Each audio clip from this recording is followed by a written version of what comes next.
Bueno, vamos a Primera de Corintios y vamos a tomar el capítulo 1. Vamos a tomar el principio. Habíamos terminado el capítulo 16 de Primera de Corintios, pero pues la razón para que volvamos a comenzar, es decir, yo creo que no vamos a tomar todo el libro otra vez, porque la gran parte de cosas están registradas, pero la razón principal, y pues dicho sea de paso, oro para que también sea providencial, por la cual yo tomo otra vez desde el capítulo 1 es que, aunque si bien es cierto que hace como no recuerdo si hace 4 o 3 años y medio comenzamos con Primera de Corintios, pero sí quiero retomar y recuperar los apuntes que en ese entonces había tomado, pero pues no tenía, digamos, el registro que ahora tengo, y muchos de esos apuntes quedaron pues como dispersos. Entonces, por tal razón, vamos a tomar otra vez desde el capítulo 1, más o menos hasta el capítulo 2.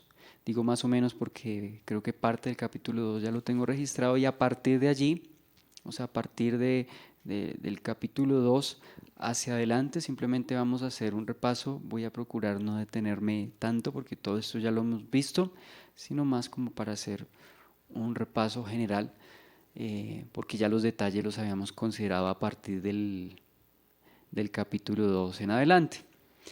Entonces, vamos a Primera de Corintios, capítulo 1.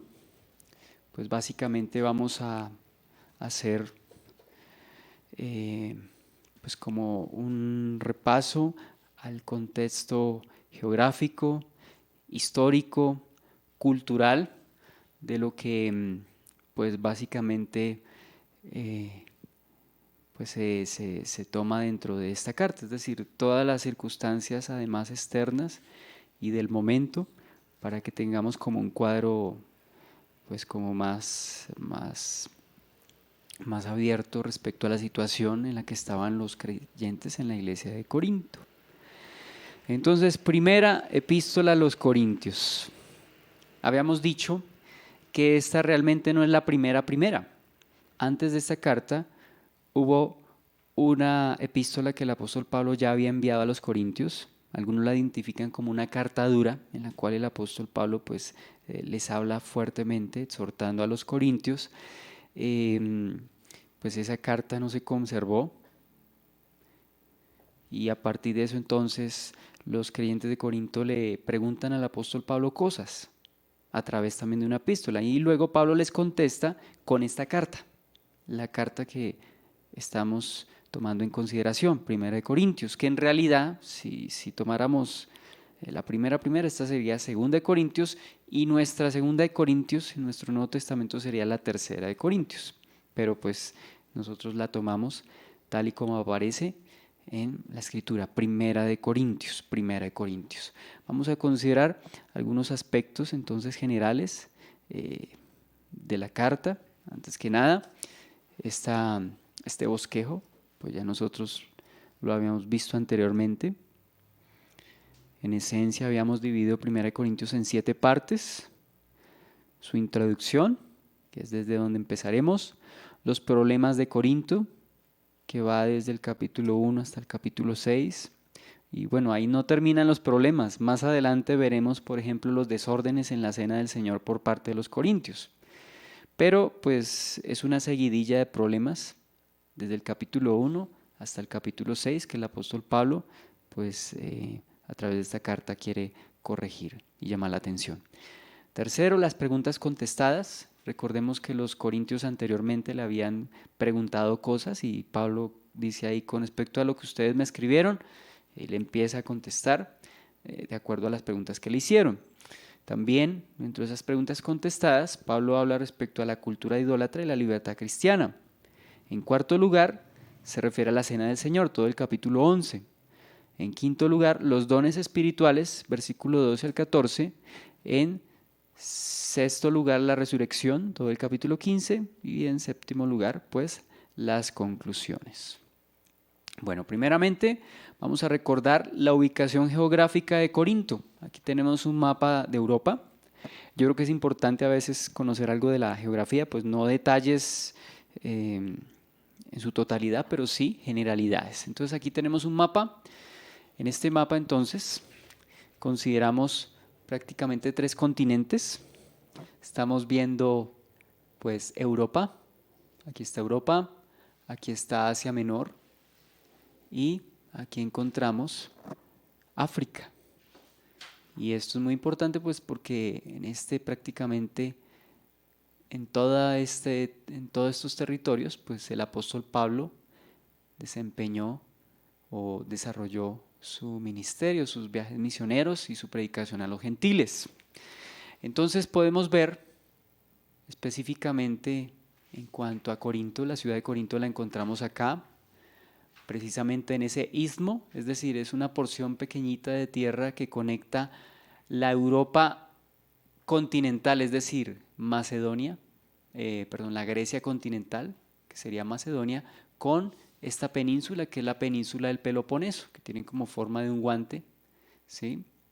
Y muy cerca está Atenas, que como habíamos citado, es la capital del pensamiento, pues de la filosofía, fue la gran, digamos, fue esa gran ciudad de la antigua civilización griega.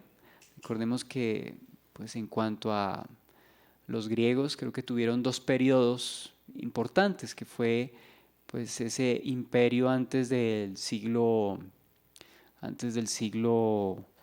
cuarto, antes de Cristo, perdón, y después del surgimiento de Alejandro Magno, entonces surge ese imperio greco-macedonio, ¿cierto? Es decir, ya Atenas y Esparta, que en ese entonces eran como las ciudades que estaban en conflicto, ¿cierto? Ya pierden, digamos, esa hegemonía de una u otra forma y viene Alejandro Magno y extiende entonces pues su imperio, un vasto imperio que conquistó pues de una manera pues bastante veloz. Conquistó el imperio persa, medo-persa y fue hasta la India incluso, ¿no? Fue un imperio bastante grande y también debido a la expansión de su imperio también se expandió una cultura, una civilización, prácticamente un idioma, que fue la cultura pues helenista y el idioma de los helenos que fue pues el griego. Y el griego se volvió como lo que para nosotros hoy en día es el inglés, fue un idioma pues muy utilizado en gran parte de Europa hasta pues incluso Medio Oriente, ¿no? Por eso es que la influencia de los griegos pues fue grande, incluso después también influyeron de una u otra forma con los romanos. Eso también explica el por qué el Antiguo Testamento fue traducido al griego, porque pues se volvió un idioma generalizado y se reunieron por allá alrededor del año 200 algo antes de Cristo. Se reunieron varios eruditos judíos, creo que se reunieron en Alejandría, se reunieron en Alejandría, no sé en este momento exactamente dónde es Alejandría, pero pues aquí en el norte de África, en Egipto prácticamente, se reunieron, si no estoy mal fue en esa ciudad, y fueron más o menos 70 eruditos judíos que tradujeron el Antiguo Testamento del hebreo al griego. Por eso se le llama la traducción Septuaginta de los 70, porque fueron 70, prácticamente 70 eruditos judíos que tradujeron ese Antiguo Testamento. El griego como idioma tuvo varias variaciones, o sea, varios dialectos, ¿sí? Perdóneme la redundancia, varias variaciones, varios dialectos, y uno de esos dialectos fue el griego koiné. El griego koiné entonces fue el idioma, el griego, el dialecto griego específico al cual se tradujo el Antiguo Testamento y también el Nuevo Testamento. El griego de la Biblia entonces es el griego koiné. fue el griego que Dios utilizó pues para que se tradujese la escritura en ese idioma. Y volviendo entonces aquí a esta porción de tierra, entonces encontramos a Corinto, encontramos a Atenas, Atenas como esa capital, supuestamente la capital del pensamiento griego, de los filósofos, allí donde Pablo disputó verbalmente, predicando a los filósofos estoicos, epicúreos y a los que estaban allí congregados. Se jactaban de ser entonces la ciudad del pensamiento. Y Corinto, pues bueno, no precisamente en Corinto se caracterizaban por ser de grandes, no se jactaban de tener grandes pensadores o cultivar, digamos, la filosofía. Más bien, como veremos más adelante, pues Corinto se caracterizó por otras cosas. Aquí tenemos un atlas satelital. Tenemos entonces estos mapas que pues me parecen excelentes porque así tal cual se vería entonces desde el espacio esta porción de tierra. Entonces aquí recordemos las diferentes provincias del antiguo imperio romano. Bueno, aquí vemos a Jerusalén, aquí está el Mar Muerto, aquí está el lago de Galilea, ¿sí? El mar de Galilea. Tenemos aquí la provincia de Siria, tenemos Antioquía de Siria, Antioquía pertenecía entonces a Siria. Cilicia, creo que en Cilicia está Tarso, de donde el apóstol Pablo pues era originario. Tenemos estas otras provincias, Licia, Galacia, que también conocemos pues algo de, o por lo menos la hemos escuchado, la hemos mencionado cuando hablamos de los Gálatas. Galacia no era una ciudad, era una provincia con varias ciudades y por consiguiente habían varias iglesias, ¿sí? Tenemos la provincia de Asia, ¿sí? Recordemos que todo esto es la península de Anatolia, lo que hoy actualmente en gran parte es Turquía, ¿sí? Y Asia entonces es esta provincia. Y Éfeso es la capital de esta provincia, Asia. No solamente eran Éfeso, habían otras ciudades allí. Creo que estaba Mileto, estaba también la Odisea, Sardis, bueno, las 7 iglesias del Apocalipsis, ¿sí? Las 7 ciudades que se mencionan ahí. Éfeso era la capital. Y precisamente desde Éfeso es desde donde el apóstol Pablo escribe Primera de Corintios a los corintios. Bueno, Éfeso casi que queda al frente de Corinto, pero solo que están separados por el mar Egeo. En esencia todo esto es el mar Mediterráneo, todo esto es el mar Mediterráneo, ¿sí? Pero pues en particular este es el mar Egeo y este es el mar Adriático. Por consiguiente, Corinto, como ya habíamos mencionado en otras oportunidades, es una ciudad con doble puerto. El puerto tanto por el mar Adriático, por este lado, como por el mar Egeo. Tiene 2 puertos, no recuerdo el occidental, o sea, el de este lado, pero el de este lado creo que es el puerto de Cencrea. Ese es el puerto de Corinto hacia el oriente, ¿sí? Por consiguiente, al ser una ciudad portuaria, pues ya habíamos mencionado que es similar a Panamá, porque también se construyó hasta hace poco, digo hasta hace poco, fue hasta el siglo XIX, se construyó un gran canal que pues ahorra todo este tramo, porque este tramo es peligroso, como algunos eruditos lo mencionan, este tramo que va, digamos, si vienen los barcos por este lado, hacer este tramo alrededor del Peloponeso era peligroso, entonces ellos se ahorraban no recuerdo cuántos kilómetros, no recuerdo exactamente, creo que 400 kilómetros, 700, no recuerdo.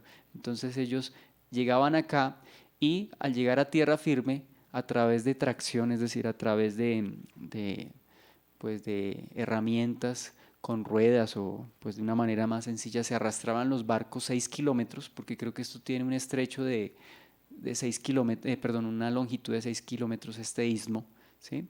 Y pasaban entonces al mar Egeo y se ahorraban todo este tramo. Por consiguiente, pues pasaba mucho comercio de un lado al otro y era una ciudad, al igual que Éfeso, era una ciudad cosmopolita. Es decir, que allí habían habitantes de todo tipo de nacionalidades y de tribus, de culturas. Habían griegos, habían romanos, habían judíos, por supuesto, y orientales. entonces era una ciudad cosmopolita, ¿sí? Y Corinto, por ser una ciudad, digamos, que le representaba muchos ingresos al Imperio Romano, vino a ser la capital de Acaya. Acaya entonces es esta provincia, o sea, el Peloponeso y pues también parte de esta región. Y hacia arriba de Acaya queda Macedonia, que también nos es familiar, porque habíamos mencionado que las iglesias de Macedonia eran pobres, pero eran dadivosas. Eso habíamos hablado en varias ocasiones. En el capítulo 16 hablamos de ello, ¿no? Entonces, esto es básicamente pues, los detalles de Corinto en contexto con Europa y toda esa región del imperio. Bueno, aquí vemos otro mapa también, pero un poquito más cerquita. Aquí vemos entonces la ciudad de Atenas y la ciudad de Corinto. Y aquí está ese istmo pequeñito, ¿sí? Es lo mismo que estábamos viendo ahora. Ahí lo tenemos encerrado, pero vamos a ampliarlo. Y también, entonces vemos, lo que vemos ahí, esto es un mapa satelital. Y aquí vemos el canal, el famoso canal. En la época de Pablo no había canal. En esa época el emperador Nerón había ordenado hacer un canal, pero se suspendió la obra un año después cuando Nerón muere. Por consiguiente, esto no se acabó sino hasta el siglo XIX. Hasta el siglo XIX fue que se pudo completar ese canal. Bueno, no tengo fotos del canal, pero pues es lo que es un canal, ¿no? Es entonces esa abertura que se hizo en el terreno y por la cual pues cruzan los barcos hoy en día y se ahorran todo ese tramo. Bueno, esta es una foto que anteriormente también había mostrado.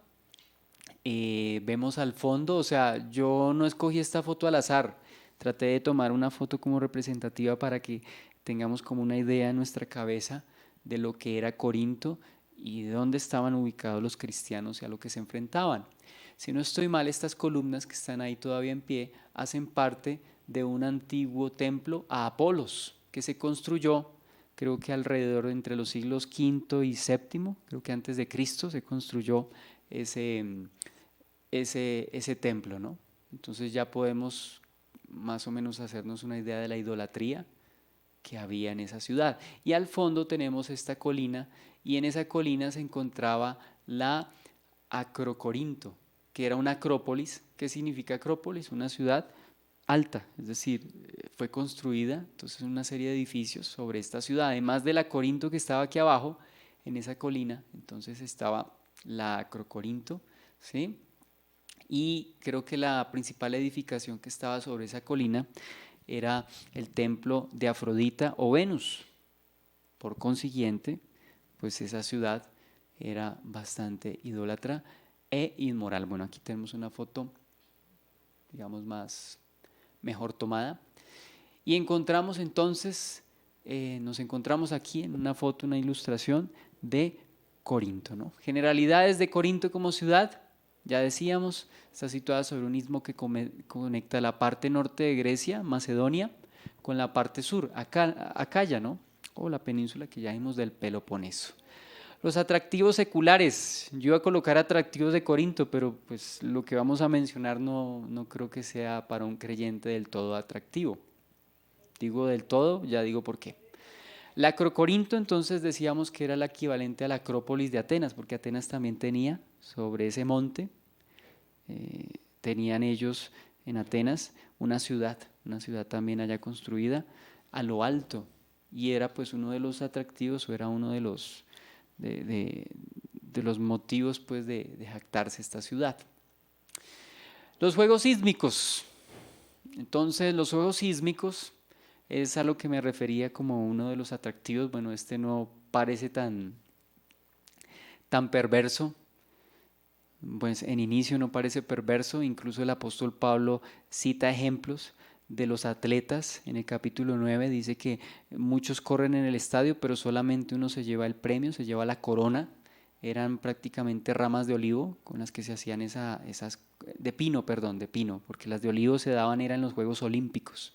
Pero en los Juegos Ísmicos creo que daban coronas como hechas de hojas de pino, de ramas de pino. y se les daban al ganador. Eran similares a los Juegos Olímpicos, ¿cierto? Y pues por tanto atraían la atención de muchos, porque ellos eran dados a la diversión, ¿no? Recordemos, los romanos fundaron en Roma el circo romano, que era donde pues ellos sacrificaron a muchos creyentes y ellos lo consideraban como diversión. Para nosotros eso es algo bastante cruel, pero ellos buscaban la diversión de esa manera, donde peleaban los gladiadores y pues todo lo que nos muestran a veces en las películas, ¿no? Entonces, los Juegos Olímpicos, como para que tengamos una idea de la importancia de uno y otro, haga de cuenta que los Juegos Olímpicos era como el Tour de Francia, y los Juegos Sísmicos eran como la Vuelta a España o el Giro de Italia, es decir, unos juegos importantes porque se les consideran las tres grandes, pero la más grande de las tres para mí, y yo creo que para muchos, es el Tour de Francia. Entonces, era también otro atractivo en la ciudad. Y tercero, tristemente, célebre, el Templo de Venus. El Templo de Venus, entonces, perdónenme, el Templo de Venus era esa construcción que estaba allá en esa colina que estamos viendo al fondo, y se erigió en honor a la diosa Venus o Afrodita, y el culto a esta diosa era un culto inmoral, como ya le hemos mencionado anteriormente. En ese lugar mencionan muchos y concuerdan con que habían 1000 prostitutas que eran consideradas sacerdotisas en ese templo y pues ejercían la prostitución ritual o ceremonial en honor a este ídolo, ¿no? Y después ellas bajaban, iban a la ciudad y ofrecían sus servicios también a los visitantes y a los habitantes de Corinto. Entonces, por consiguiente, todo este culto inmoral y todos estos excesos hacían ver a Corintio, o tenía la fama de ser, una ciudad de pecado, una ciudad corrupta. Algunos la comparan con Sodoma, y hoy en día pues el equivalente, habíamos dicho, ciudades como Las Vegas, que también es conocida como la ciudad del pecado, debido a que allá pues hay apuestas, hay esos casinos, bueno, todos esos establecimientos de diversión, pero diversión muchas veces no lícita, ¿cierto? Entonces, ciudades así, o como Ámsterdam también, que es una ciudad holandesa, ¿cierto? Holanda, una ciudad próspera, un país próspero con esa ciudad, y pues allá también se ven cosas terribles en Ámsterdam. Pues algo así era, era, era Corinto, a tal punto que al idioma griego se le añadió una palabra que era hacerse corinto o corintizarse, como una ofensa, es decir, diciendo que una persona estaba entregada a la depravación. Y cuando a una mujer en otra ciudad se le decía a una chica corintia, prácticamente se le estaba diciendo ramera, porque esa era la fama que había adquirido Corinto. Una ciudad rica, por consiguiente, si había mucho comercio, había mucha plata, y si había mucha plata, pues también había mucho ocio y pues mucho entretenimiento. Y por eso entonces vemos toda esa situación, ¿no? Por consiguiente, ya vimos que los cristianos, o sea, todo esto lo hemos dicho para concluir que los cristianos no la tenían fácil en esa ciudad. Y al hablar de Corinto, yo creo que vamos a hablar también de paso y nos identificamos con esa ciudad, porque ciudades como donde estamos, ¿sí?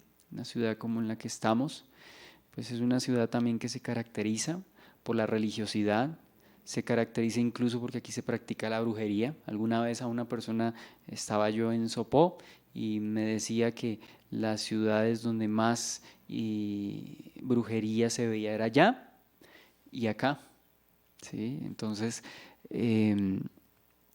vemos que nuestra ciudad también es eso, ¿no? Una ciudad de bares.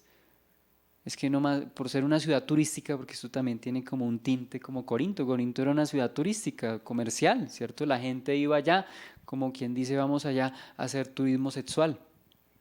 Y entonces había mucha gente que iba a esa ciudad. Lo mismo pasa en esta ciudad en la que estamos, ¿cierto? Zipaquirá es una ciudad turística, pero también alrededor de todo eso se mueven bares, no más tenemos la plaza que está delante de la principal, o sea, se supone que es una ciudad religiosa, pero una cuadra más arriba está una plaza, creo que es la Plaza de la Independencia, no recuerdo esa plaza cuál es, pero en esa plaza alrededor de ella solo bares. Bueno, también hay establecimientos de comida, pero si usted hace el promedio, pues son más los bares que hay ahí alrededor que establecimientos de comida. Entonces dése cuenta que el turismo también llama a la diversión, pues de una u otra forma no lícita, ¿no?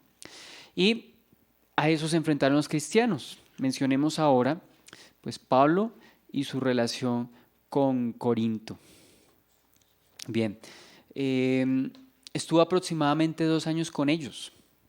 Según, o sea, lo que conocemos de la fundación de la iglesia en este lugar lo conocemos por Hechos capítulo 18, cuando Pablo llega a Corinto, donde Pablo comienza a trabajar, pues haciendo tiendas, y allí conoce precisamente en Corinto, conoce a Priscila y Aquila, que ellos venían de Roma, fueron expulsados por orden de Claudio, y ellos llegan a Corinto.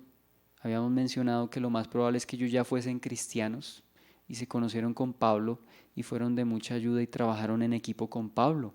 Ya habíamos mencionado que es el matrimonio más célebre del Nuevo Testamento, o por lo menos el que más se resalta en cuanto a su consagración, a su aporte al ministerio del apóstol Pablo. Se conocieron con Pablo, tenían cosas en común, además de creyentes, también realizaban tiendas, entonces pues esto les llegó también a significar que estrecharan más sus lazos. Estuvieron allí, indudablemente yo creo que Priscila y Aquila contribuyeron mucho al ministerio en esa ciudad. Pablo, como de costumbre, siempre iba en primer lugar a las sinagogas, y resulta que en la sinagoga al predicar, pues aunque no todos los judíos recibieron, nada más y nada menos que Crispo, que era el principal de la sinagoga, creyó junto con toda su familia. Él creyó junto con toda su familia y se bautizó. Más adelante, también parece que otro principal se convierte. ¿Cuál es ese otro principal? Sóstenes, que también era principal en la sinagoga, que parece que en un principio fue contradictor. De hecho, él fue el que propició que Pablo fuese llevado al tribunal del cónsul que estaba ahí.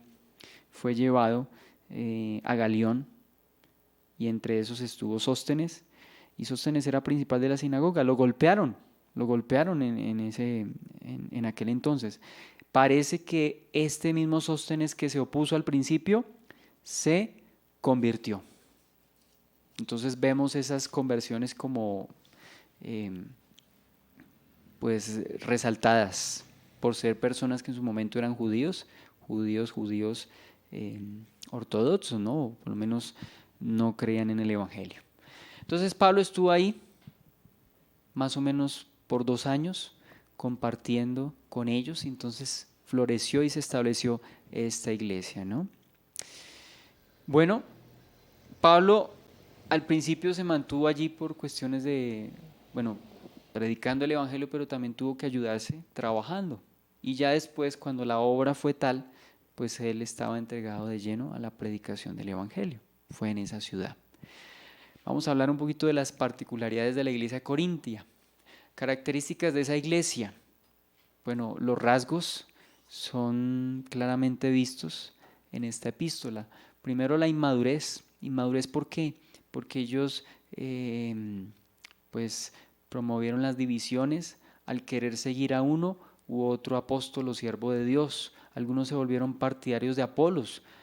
Apolos también cuenta Hechos 18 y creo que 19, que Apolos estuvo predicando y ministrando en Corinto.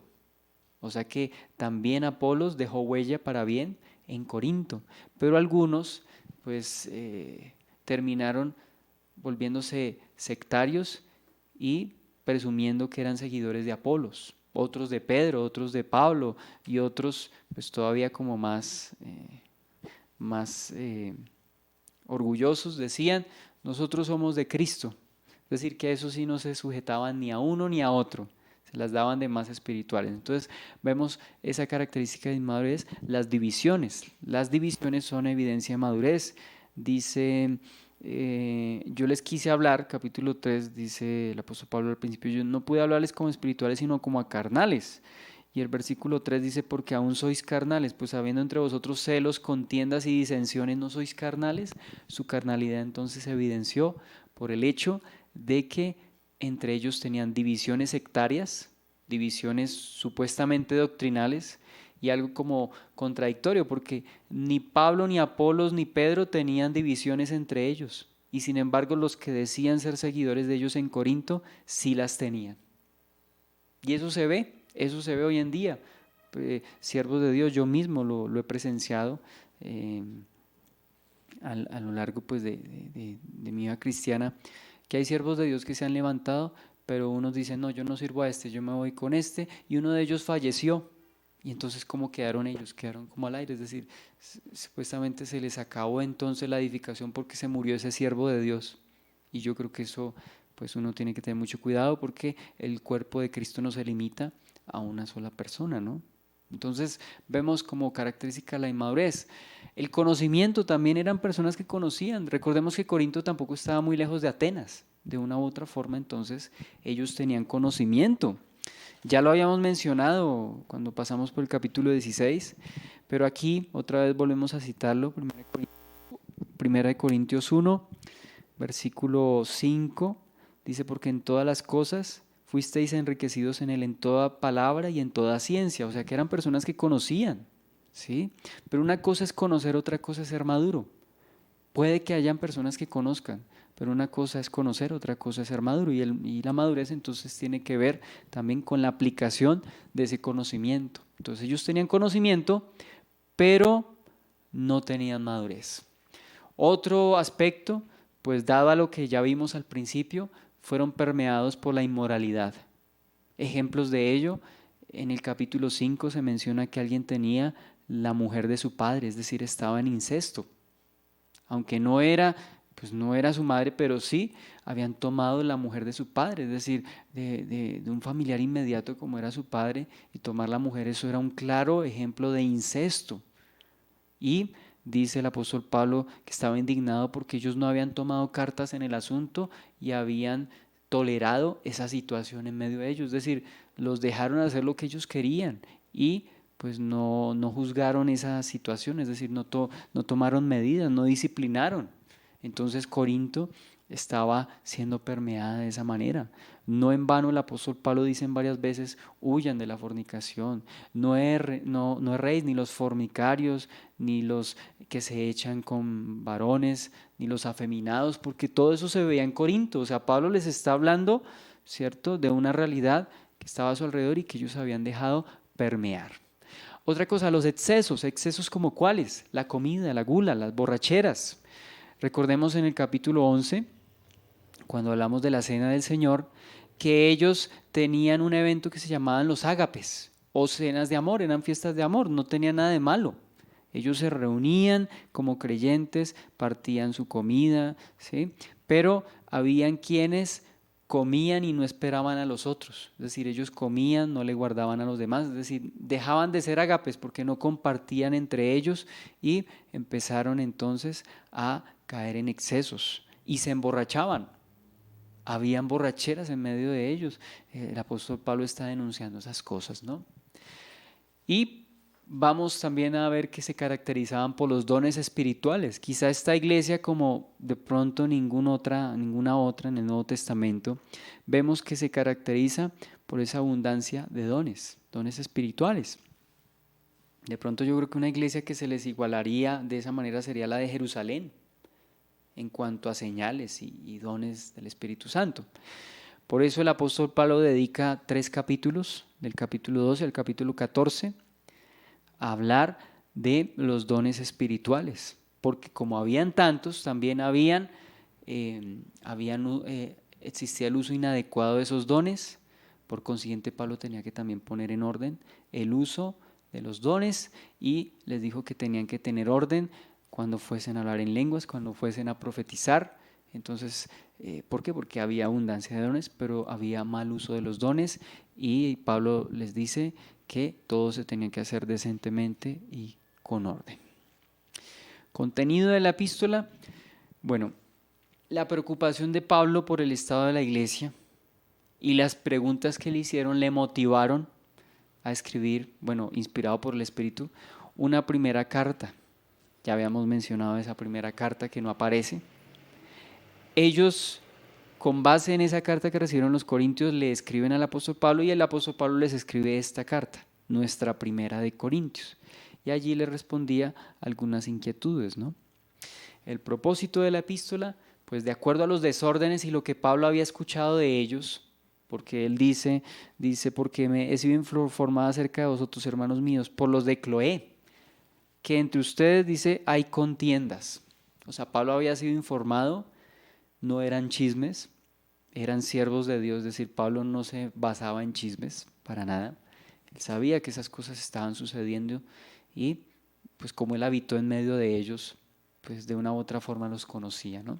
Entonces el propósito de la epístola es corregir esos errores, causados no tanto por la herejía. Ya habíamos mencionado que habían iglesias que habían sido permeadas por las herejías y las falsas doctrinas. No era el caso de Corinto, aunque en Corinto también se dieron esas cosas. Por ejemplo, los que en el capítulo 15 decían que no había resurrección de muertos. Eso es una herejía que se estaba difundiendo.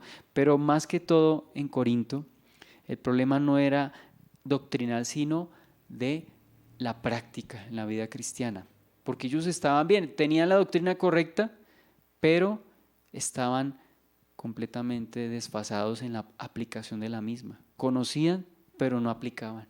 Y esto es una exhortación para nosotros, ¿no? Porque puede que nos llenemos de conocimiento, pero no basta solamente el conocimiento. La Biblia menciona que hemos de ser oidores y hacedores, cosa que no estaba sucediendo en Corinto. Tenían conocimiento bastante, pero no estaban viviendo de acuerdo a ese conocimiento. Entonces, esta carta es la expresión del dolor del apóstol Pablo, su solicitud y su indignación debido a lo que estaba sucediendo allí, ¿no? Bien. Acerca de Pablo, con respecto al apóstol Pablo. Bueno, ¿qué decimos con respecto al apóstol Pablo? Por su influencia, su llamamiento y su teología, bueno, no suya, la que Dios le dio, pues es el hombre que después del Señor Jesucristo ha influenciado el cristianismo como ningún otro, ¿no? Después de él algunos mencionan a San Agustín de Hipona o Agustín de Hipona, que también fue un gran teólogo y un hombre que también influyó para bien en la iglesia, aproximadamente por allá en el siglo IV, en los años 300, el gran Agustín de Hipona, que también tuvo una conversión, pues nos cuenta la historia, que era una persona dada al mundo, a los placeres, a los vicios, y su mamá, que era cristiana, oraba por él y finalmente él se convirtió. Entonces vemos casi que una similitud con el apóstol Pablo. Bueno, características y particularidades del apóstol Pablo. En primer lugar, entonces, decimos que fue un apóstol diferente con respecto a los demás apóstoles. ¿Por qué? Porque él no fue llamado durante el ministerio terrenal del Señor. Fue llamado por el Señor, pero ya después de haber resucitado y ascendido, y se le apareció glorificado. Bien. Fue llamado el apóstol a los gentiles. Primera de Timoteo capítulo 2 versículo 7 y segunda de Timoteo capítulo 1 versículo 11. Fue llamado el apóstol de los gentiles porque precisamente el Señor dijo: ve, porque instrumento escogido me es este, le dijo a Ananías, el discípulo allí en Damasco. Dice: instrumento escogido me es este para llevar, ¿cierto? La palabra a muchos, para que muchos se conviertan, y es decir, para que fuese a los gentiles. Su llamamiento y conocimiento del evangelio vino directamente del Señor. Alguna vez habíamos dicho que el apóstol Pablo no conoció el evangelio como lo conocieron o como lo han conocido la mayoría de nosotros. Prácticamente todos hemos conocido el evangelio porque alguien nos ha predicado, porque una persona nos ha compartido. Pero al apóstol Pablo, de manera excepcional, el Señor mismo le reveló el evangelio. Es una excepción, no podemos tratar de imitarlo, ¿no? Esperar a que Dios me revele los misterios, porque hoy en día también estamos en una época peligrosa, porque hoy en día la gente se basa en experiencias de que fui al cielo, fui al infierno, de que va a caer un meteorito, un asteroide, de que va a haber un terremoto. Bueno, pues anunciar que va a haber un terremoto no es gran sorpresa, porque de hecho eso es unas señales del fin. Y la tierra está temblando constantemente. Entonces, mire, se cumplió lo que había dicho fulano que tembló. Pues era muy factible que temblara. ¿En qué lugar del mundo no tiembla? Bueno, hay lugares donde más tiembla, pero caer en eso pues es algo muy delicado. Es decir, buscar revelaciones extrabíblicas. Y yo creo que por eso tenemos la palabra profética más segura. Entonces el apóstol Pablo, de manera excepcional, conoció el Evangelio directamente de Dios, es decir, no hubo intermediario humano, no hubo otro apóstol que le predicara a Pablo. Ananías fue al grano, dijo el Señor Jesús, a quien se te apareció en el camino, ¿cierto? Me ha enviado para que, ¿cierto? Tus ojos sean abiertos, para que seas bautizado. Y Ananías, pues, hizo lo que el Señor le dijo, pero los detalles del Evangelio prácticamente se los revela el propio Señor, una revelación directa de Dios. Gálatas 1, del 11 al 17, dice: mas os hago saber, hermanos, que el evangelio anunciado por mí no es según hombre, pues yo ni lo recibí ni lo aprendí de hombre alguno, sino por revelación de Jesucristo. Está más que claro que Pablo recibió revelación de Jesucristo directamente. Él sí lo puede decir. Es más, los apóstoles, ahí mismo en Gálatas dice que ellos le dieron la diestra en señal de compañerismo y reconocieron a Dios, reconocieron que Pablo predicaba el verdadero evangelio. Dice que glorificaban a Dios por lo que había hecho en el apóstol Pablo y por lo que Pablo predicaba. En ellos no había, es decir, los apóstoles de Dios, imagínense, Pedro, Juan, Jacobo y los demás apóstoles no pudieron percibir ninguna falla en Pablo, no hubo fallas doctrinales. Ellos estaban de acuerdo en todo, solo que el énfasis de los apóstoles en Jerusalén fue predicarle a los judíos, el énfasis del apóstol Pablo, predicarle a los gentiles. Entonces dice, versículo 13, bueno, me adelanto, Gálatas 1, dice versículo 15, pero cuando agradó a Dios que me apartó desde el vientre de mi madre y me llamó por su gracia, revelar a su Hijo en mí para que yo lo predicase entre los gentiles, no consulté enseguida con carne y sangre, ni subí a Jerusalén a los que eran apóstoles antes que yo, sino que fui a Arabia y volví de nuevo a Damasco. Después, pasados 3 años, subí a Jerusalén para ver a Pedro y permanecí con él 15 días. Estuvo allá y dice más adelante, y glorificaban a Dios en mí, por lo que el Señor había hecho en la vida del apóstol Pablo. Entonces, ese es un dato interesante. La hoja de vida de Pablo antes de ser creyente. Pues en primer lugar, como él menciona en Filipenses capítulo 3, pues él decía, bueno, hebreo de hebreos, es decir, que él era realmente descendiente de Abraham, aunque había nacido en Tarso, descendiente de Abraham, específicamente de la tribu de Benjamín. Entonces Pablo tenía ese motivo de gloriarse o jactarse por su genealogía, pues de manera equivocada, pero así ocurrió antes de conocer a Cristo. También fariseo, recordemos que la palabra fariseo viene de la traducción de esa palabra que significa purificado o purificar. Y pues los fariseos supuestamente se estaban purificando y apartando de la contaminación de la carne, del mundo, aunque terminó siendo una religión y terminaron de manera unánime rechazando al Señor. Entonces Pablo fue un fariseo instruido y sobresaliente, claro. Imagínense ser discípulo directamente del gran Gamaliel, que no solamente lo cita en las escrituras, sino que también la historia lo cita como un gran maestro. Pues Pablo se instruyó a los pies de Gamaliel. También habíamos dicho que lo más probable es que fuese miembro del Sanedrín, de ese tribunal supremo y esa autoridad máxima en Israel. Por esa razón habíamos dicho que Pablo lo más probable no es que fuese soltero, sino que, digamos, que fuese viudo. ¿Por qué? Porque los miembros del Sanedrín tenían que ser casados. Por lo general, eso según nos cuentan los historiadores, para aquel entonces no podía una persona soltera ser parte del Sanedrín. Entonces probablemente eso nos hace ver que Pablo pudo haber sido un hombre casado, pero que enviudó, por eso hizo parte del Sanedrín. Y también tenía la autoridad de los sumos sacerdotes, perdón, y por eso él había pedido cartas para poder arrestar en cualquier lugar donde fuese a los cristianos. Con ese propósito fue a Damasco. Un hombre ceñido a la ley. Hemos dicho que Pablo era un hombre moralista, es decir, basaba la justicia ante Dios por el cumplimiento de la ley, por el cumplimiento de la ley de Moisés. Habíamos visto, o también se nos menciona allí, que era un ciudadano romano. Por cuanto era ciudadano romano, pues era un ciudadano libre. Y al ser ciudadano romano, pues tenía privilegios. En el libro de los Hechos, en 2 ocasiones vemos que a él se le trató de juzgar como se juzgaban a los demás, pero cuando se escuchaba que él era ciudadano romano, pues los que lo golpeaban, porque o sea, un ciudadano romano tenía que pasar por un juicio, no se le podía tratar como cualquier otra persona, ¿sí? Entonces el apóstol Pablo tenía esa ciudadanía romana que le dio privilegios. Creo que eso también le dio el privilegio de ir a apelar a César.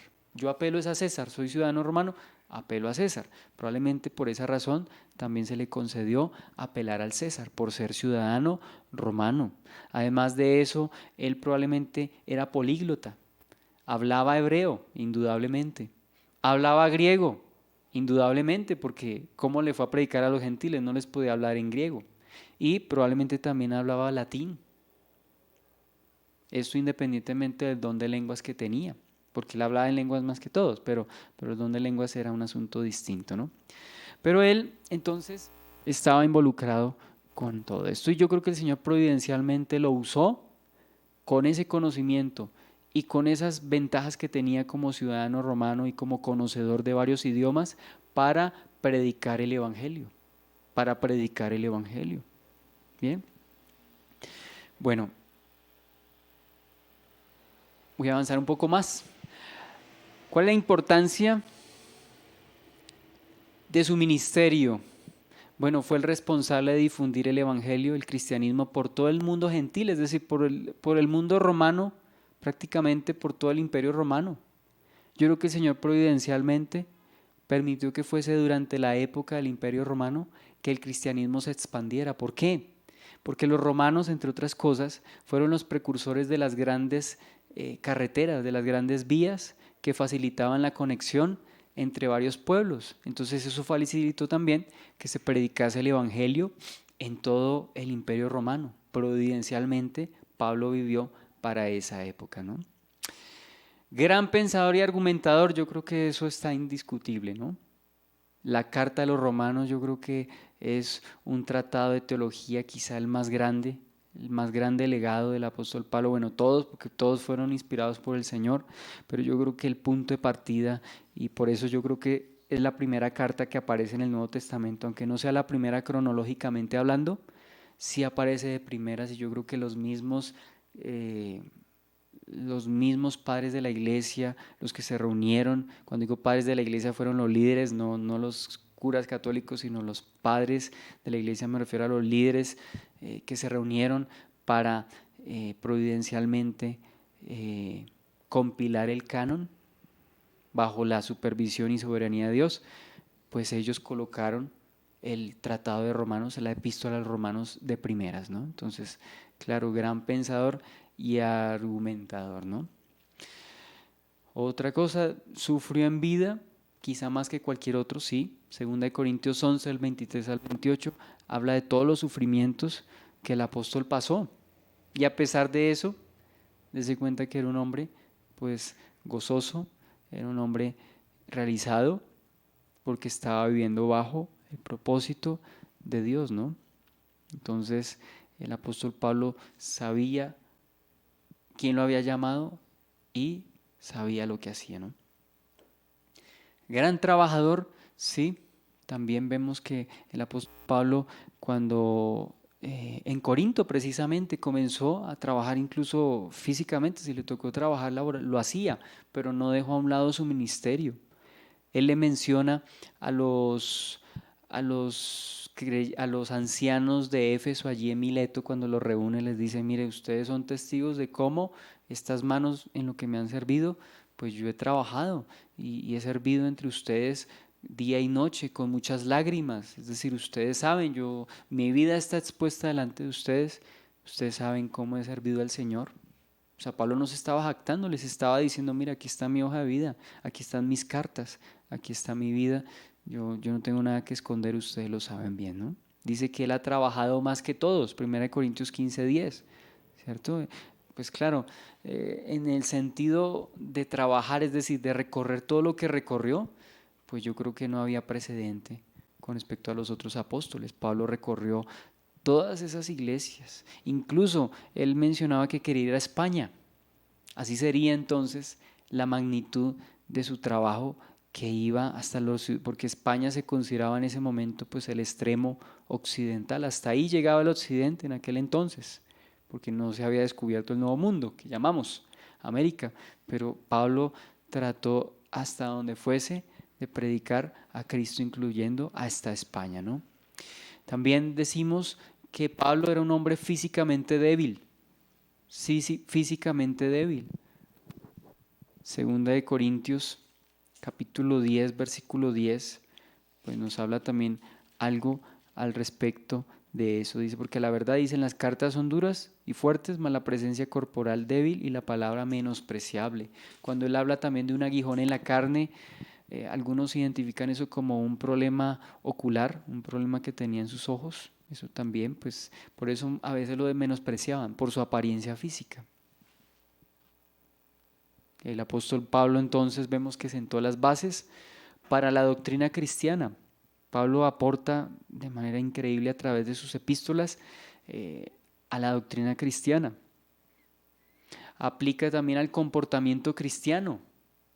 Por ejemplo, el libro de Corintios, la epístola a los Corintios, nos da pues varias normas que el apóstol Pablo nos muestra, varias normas que el apóstol Pablo estableció en la iglesia. Por ejemplo, cómo debían profetizar, cómo debían hablar en lenguas, eh, cómo debían las mujeres participar en el culto, ¿cierto? ¿Cuál era su tarea en el culto?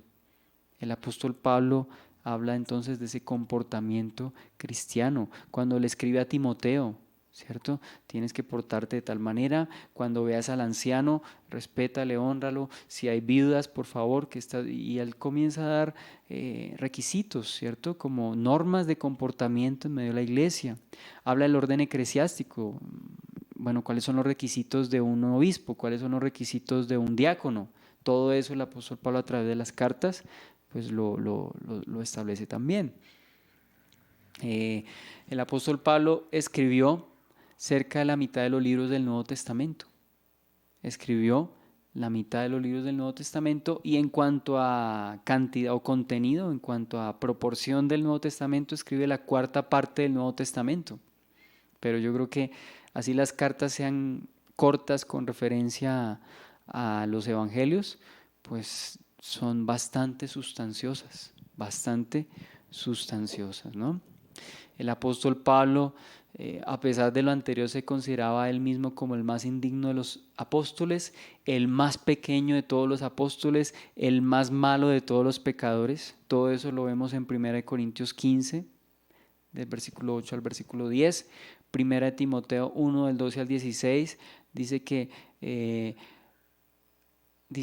Pablo no se siente, o le da gracias a Dios de que lo haya puesto en el ministerio, siendo que él era el más malo de todos. Y entonces él mismo se pone como ejemplo. Dice que para que yo, siendo el más malo de todos, pues los demás también crean. Es decir, si Dios tuvo misericordia del más malo, pues también eso es un punto de partida para que los demás con más razón pues se acerquen y crean. Se acerquen a Dios y crean por consiguiente, ¿no? Entonces, yo creo que lo dejamos aquí. Este es como una pequeña introducción para poder continuar y pues digamos comprender los motivos, las circunstancias de la iglesia de Corinto y el por qué Pablo escribe esta carta.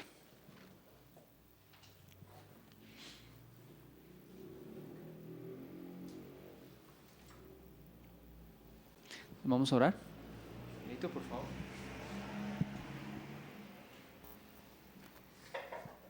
Dios, te damos gracias en esta mañana por todas tus bendiciones, por el sustento, Señor, misericordia, Señor, tu compasión, tu misericordia. Gracias, Señor, por todas las cosas que nos das, por toda tu ayuda, tu fortaleza, Señor. Gracias por todo lo que recibimos de ti. Gracias, Señor, por todo lo que hemos recibido, Señor, en cuanto a instrucción, en cuanto a palabras, Señor, en cuanto a conocimiento, sabiduría, Señor. Gracias por todo lo que nos has enseñado, por todo lo que nos has dado, Señor. Pedirte que nos ayude, Señor, para que podamos, Señor, compartir lo que tú nos das, Señor, también a otras personas, Señor. Y que todo lo que tú has derramado en nuestra vida, Señor, también podamos compartirlo, Señor. El conocimiento de tu palabra, Señor. El conocimiento del Evangelio, Señor. Ayúdanos, Señor, a ser ministros tuyos, a ser embajadores tuyos, Señor. En donde estemos, Señor, donde tú nos permitas estar, donde tú nos permitas ir, Señor. Ayúdanos en tu misericordia. Ayúdanos en nuestras debilidades, Señor. Fortalécenos, Señor. Danos ese aliento, Señor, esa fortaleza. Y ayúdanos, Señor, en todas las actividades que desarrollamos, Señor. Guárdanos, Señor, guarda nuestro corazón, nuestra mente. Ayúdanos a permanecer en ti. Gracias, Señor, por tu bondad, por tu misericordia. En tus manos colocamos este día, Señor, en nuestras vidas y nuestros hermanos, Señor, en donde estén, Señor, para que también los bendigas, los cuides y los ayudes en este día. Gracias, Señor, por todas tus bendiciones. Cristo Jesús. Amén. Amén.